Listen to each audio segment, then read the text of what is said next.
You're listening to Inklings of Insight.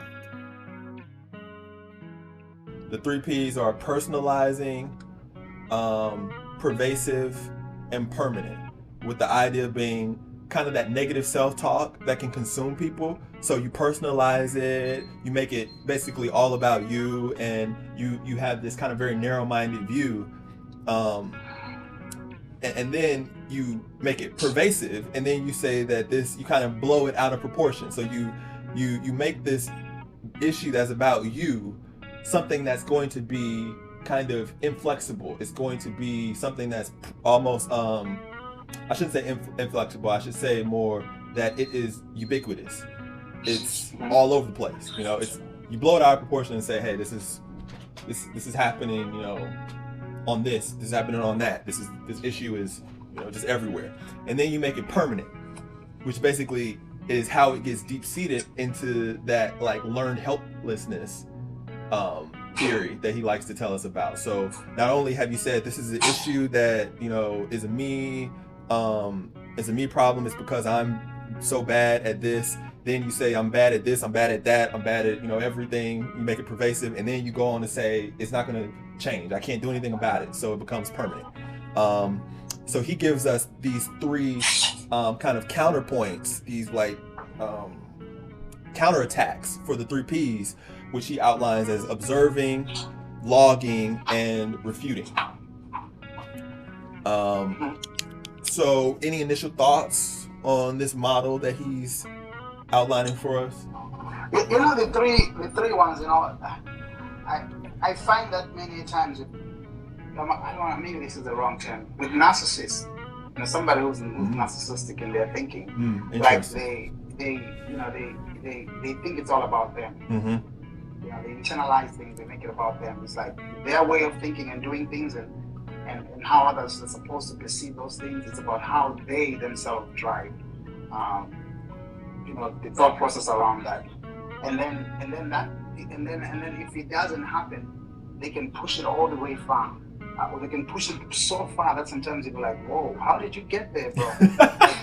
Yes. Yeah, it's all of a sudden it's so pervasive. You're like, it's hard for you to bring them. They'll be like, "No, it's not that deep." Right.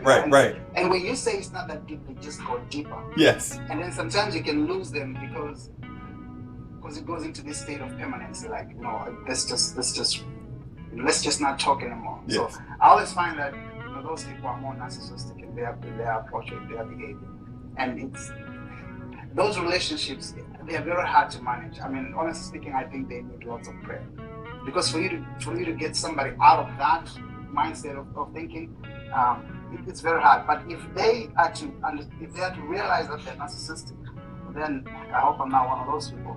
But it'll be very helpful to apply this approach of observing, because when you do observe, then you introspect. Yes. Okay? The observation part of an introspection, you're really thinking about, how did I get here? Yes. Why was my assessment? Why did I assess things the way that I assessed them? Yes.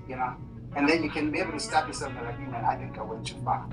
And if you continue to do this, how far you go in your misassessment of the situation, it gets you back to where you're much calmer, where you don't react, maybe you don't flare up as much as you would have flared if you had actually thought about what you were going to say and then said it.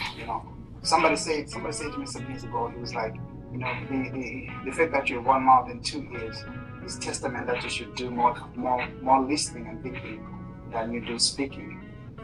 Because there is more wisdom that comes out of somebody who thinks through what they're saying, introspect on what they're saying before they say it out. So they're observing their own characteristic and how they're perceiving things, and they're introspecting before they can even spit it out and hurt or offend the next person. And then the logging and actual refuting, I think they go hand in hand with what I just said. It will avoid you thinking that you're a victim, because the pervasive nature of how they assess it, or blowing it out of proportion, it has a victim element to it. You feel like you're the one who's being targeted. Absolutely. So then you take it as far as you want to take.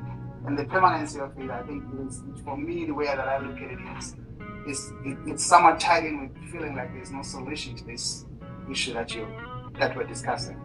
to like people don't understand me. You know,